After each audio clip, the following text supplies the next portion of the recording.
Imagine you're a professional climber. You've conquered dozens of extreme peaks, but that night on the frozen slopes of the Ural Mountains, something terrifies you so much that you choose to tear your tent open from the inside and run into a minus 30-degree storm barefoot.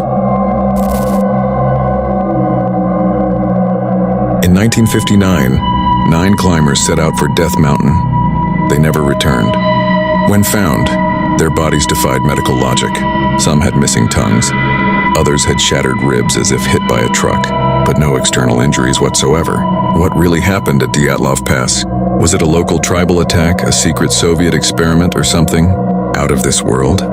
Stay tuned, because the last photo on their camera may hold answers you don't want to see. The group was led by Igor Dyatlov. They were all students and stalwart alumni of the Ural Polytechnic Institute. The journey began with laughter.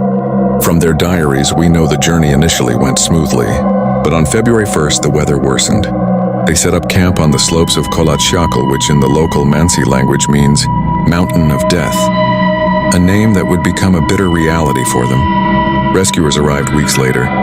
They found the tent buried in snow, but strangely, the tier had been made by a knife from the inside. All of the belongings, shoes, and jackets were still inside. Footprints indicated they were walking, not running, into the forest. Under a large cedar tree, the first 2 bodies were found wearing only their underwear.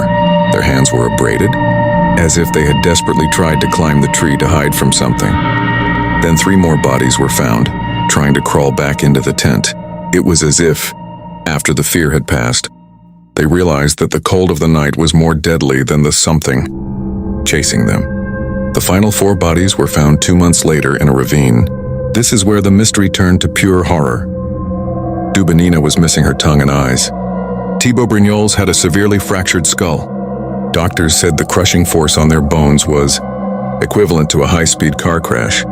But remember, their skin was intact. Theories abound. The Mansi tribe? No footprints. Yeti?